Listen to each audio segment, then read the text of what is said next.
Então você quer saber como que você gera riqueza, como que nós produzimos riqueza, mas como? Como isso acontece, Carlos? Vamos entender. Para a gente começar a entender isso, temos que entender lá atrás o pensamento de um cara chamado Adam Smith, um inglês que viveu durante o século XVIII, o pai do pensamento do liberalismo econômico. Lá na época do iluminismo, esse cara criou essa teoria que explica isso pra gente. Essa teoria segundo a qual o governo não deve interferir na economia para que a riqueza seja criada. Mas como será que isso acontece, Carlos? Como que o governo não vai interferir na economia e como que isso gera riqueza? Calma aí. Para a gente chegar nisso daí, a gente precisa entender como a coisa funcionava lá na época do Adam Smith, quando os reinos, quando os países eram governados por rei, na época do absolutismo, quando o rei, ele praticamente era como se fosse um povo, tá ligado? Com vários tentáculos ali, cada um, controlando uma área da sociedade. Então você mistura esse rei com esse povo, você tem um negócio assim, mano, tipo um Pokémon, tá ligado?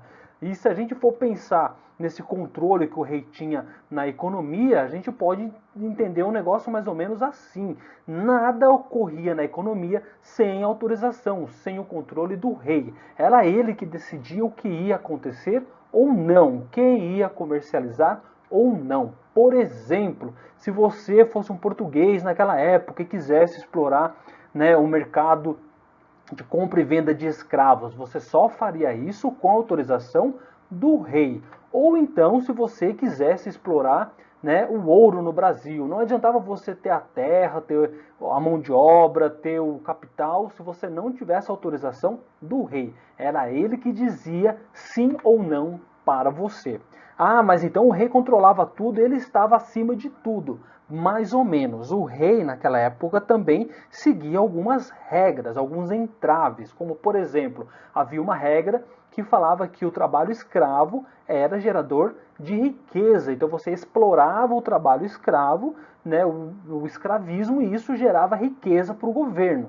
Havia uma outra regra também que falava do colonialismo. Dizia que toda nação que se considerava poderosa, que quisesse ser poderosa, tinha que ter uma colônia. E a colônia tinha uma dupla função ali. A primeira delas era fornecer matéria-prima e a outra era ser mercado consumidor para os produtos manufaturados. Era o que o Brasil fazia, era para Portugal.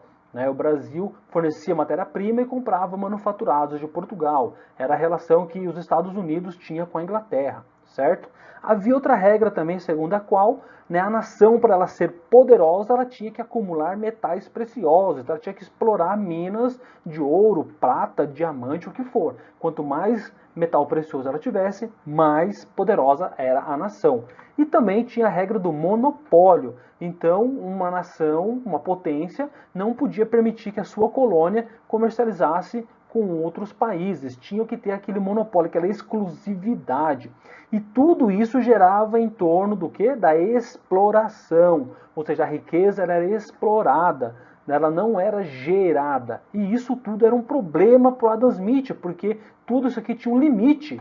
Como assim, Carlos, tinha um limite? Vamos dar um exemplo do Brasil. Imagina o Brasilzão lá, cheio de pau-brasil. Aí vinham os portugueses e pá!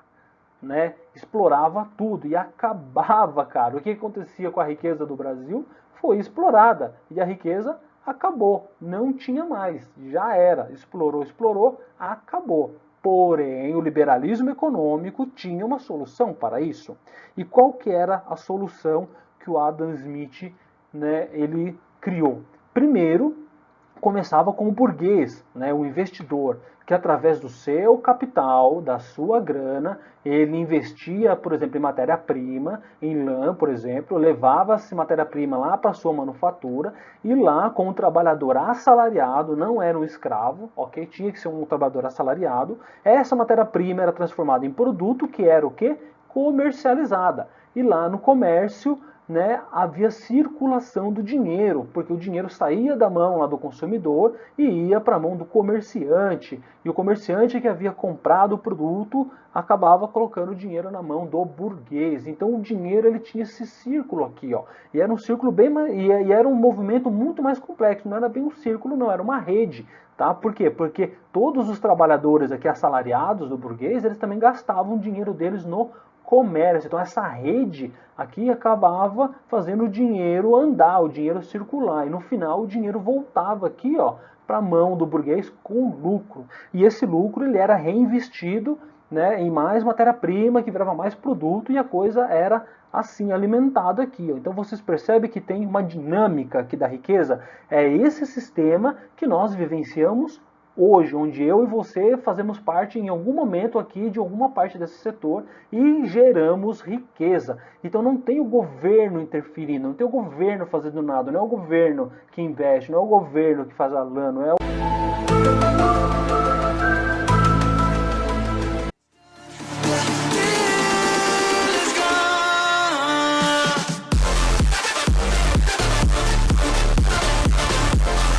Então você quer saber como que você gera riqueza, como que nós produzimos riqueza, mas como? Como isso acontece, Carlos? Vamos entender.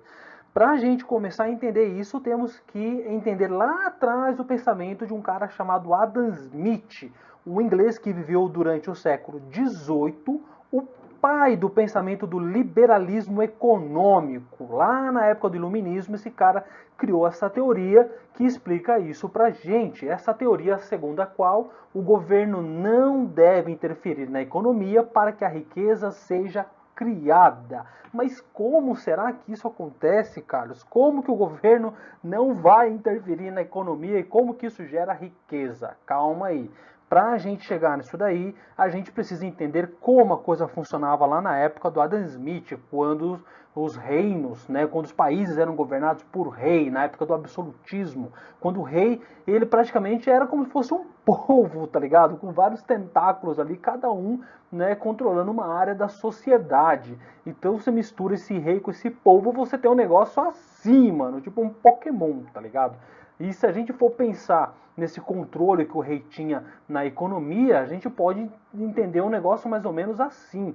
Nada ocorria na economia sem autorização, sem o controle do rei. Era ele que decidia o que ia acontecer ou não, quem ia comercializar ou não. Por exemplo, se você fosse um português naquela época e quisesse explorar, né, o mercado de compra e venda de escravos, você só faria isso com autorização do rei.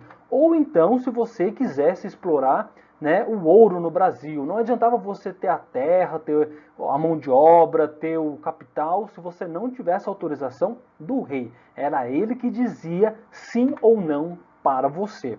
Ah, mas então o rei controlava tudo, ele estava acima de tudo. Mais ou menos. O rei, naquela época, também seguia algumas regras.